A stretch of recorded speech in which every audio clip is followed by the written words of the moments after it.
अगर आप grade 10th के स्टूडेंट्स हैं और आपके बोर्ड एग्जाम बहुत अच्छे नहीं गए हैं तो सीबीएसई ने सेकंड मौका दिया है जहां आप एग्जाम दे करके अपने टॉपिक्स को इंप्रूव कर सकते हैं जो आपके एग्जाम अच्छे नहीं गए हैं। तो इस वीडियो में हम डिटेल में डिस्कस करने वाले हैं कि क्या क्या क्राइटेरिया होंगी, क्या फीस स्ट्रक्चर होगा, कब तक आप फॉर्म फिल कर सकते हैं, इसके बारे में हम समझते हैं। तो सबसे पहले आपको समझना होगा कि जो मेरे पास स्क्रीन पर शो हो रहा है वो ऑफिशियल नोटिफिकेशन है जो हमने सीबीएसई की वेबसाइट से डाउनलोड किया है। जो सब्जेक्ट है वो है submission list of candidate LOC for grade 10th second board examination 2026।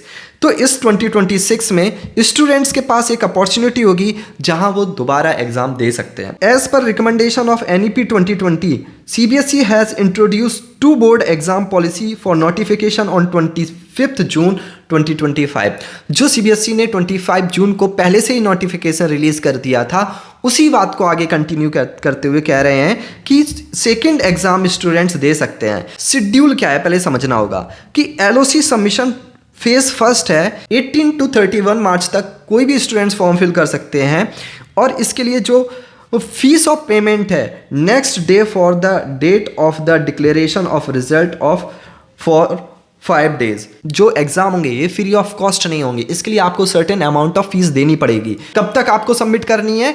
Result declare होने के 5 दिन बाद तक। तो जो सेकेंड फेज में फॉर्म ऑनलाइन होंगे वो next day from the day of the declaration of result for 5 days, यानी जिस दिन एग्जाम डिक्लेरेशन होता है उसके अगले दिन से 5 दिनों तक का आपको दोबारा भी मौका मिलेगा।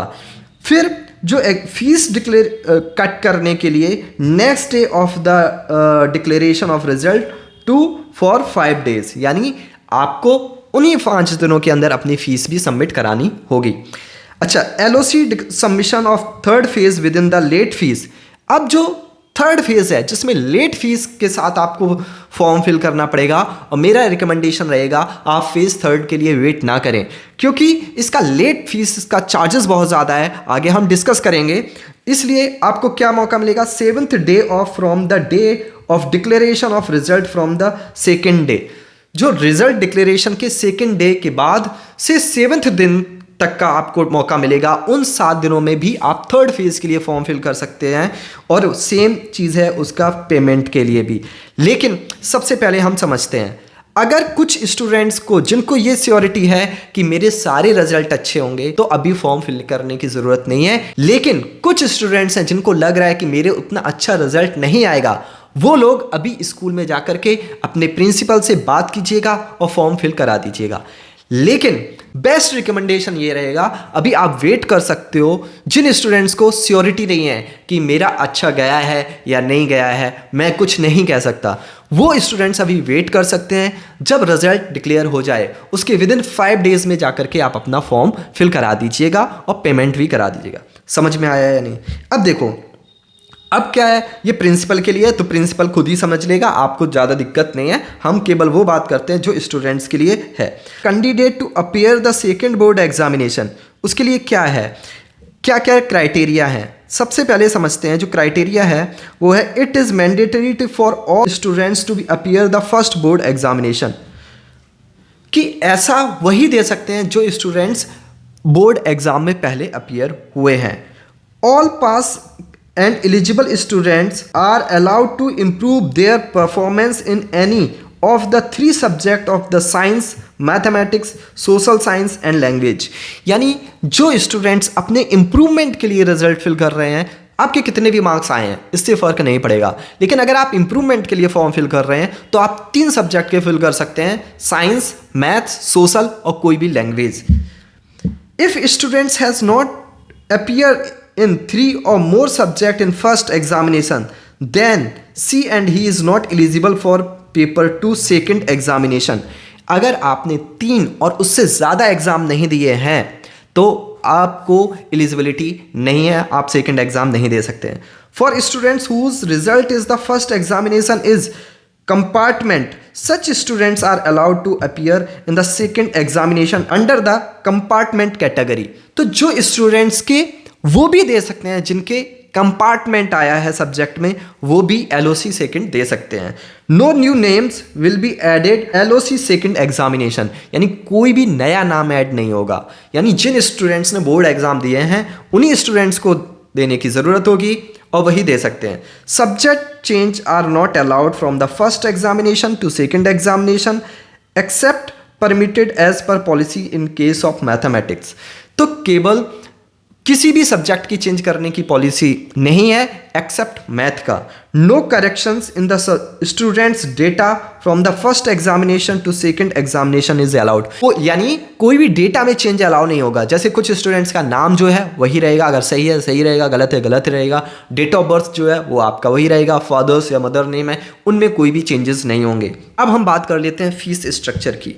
जो इंडियन स्टूडेंट्स हैं उनको 320 रुपीज़ पर सब्जेक्ट के हिसाब से देने पड़ेंगे। तो आप अगर 3 एग्ज़ाम देना चाहते हैं 960 रुपीज़ देना पड़ेगा। लेकिन अगर आप नेपाल से हैं तो 1100 रुपये पर पेपर के हिसाब से 3300 रुपये देना पड़ेगा। अगर आप अदर कंट्रीज से हैं 2200 रुपये पर पेपर के हिसाब से आपको 6600 रुपीज़ फॉर 3 सब्जेक्ट के लिए देना पड़ेगा। अब आपके ऊपर है, आप 1 एग्ज़ाम फिल करना चाहते हो, 2 करना चाहते हो या 3 करना चाहते हो, ये आप कर सकते हो। लेट फीस है वो 2000 रुपये candidate additions for the normal fees. जो नॉर्मल फीस है उससे 2000 रुपये पर एक्स्ट्रा फीस आपको लेट फीस देना पड़ेगा। इसीलिए मैं कह रहा हूँ कि आपको थर्ड फेज़ के लिए वेट नहीं करना चाहिए। आई होप अब आपको समझ में आ गया होगा। तो आपके लिए पूरा फिर से समराइज़ कर देता हूँ। सबसे पहला टेक अवे है वो ये है कि स्टूडेंट्स हैं वो 3 फेजेस में अपना फॉर्म फिल कर सकते हैं। मेरा रिकमेंडेशन है अगर आप अभी श्योर नहीं हैं तो आप जाकर के अपने फॉर्म फिल कर दें। अगर आपको ये कॉन्फिडेंस है कि मेरे अच्छे मार्क्स आएंगे तो आप अपने बोर्ड एग्जाम के रिजल्ट तक का वेट कर सकते हैं। लेकिन थर्ड फेज़ के लिए आप अपने आप को पुश ना करें। सेकेंड, स्टूडेंट्स हैं वही स्टूडेंट्स हैं एप्लीकेबल कर सकते हैं जिन लोगों ने एटलीस्ट 3 एग्ज़ाम दिए हों, और आप 3 एग्ज़ाम को फिर से दे सकते हैं। स्टूडेंट्स अपने इम्प्रूवमेंट के लिए, या फिर जिन स्टूडेंट्स के एग्ज़ाम में कंपार्टमेंट आया है वो भी स्टूडेंट्स दोबारा एग्ज़ाम दे सकते हैं। आपको कुछ नहीं करना है, आपको अपने स्कूल में जाना है, प्रिंसिपल से बात करनी है और वो आपका फॉर्म फिल कर देंगे। इसके साथ साथ आपको जो चार्जेस हैं वो एक्स्ट्रा देना है। जो भी CBSE ने बताया है उसी के अकॉर्डिंग दें, कोई भी एक्स्ट्रा फीस देने की ज़रूरत नहीं है।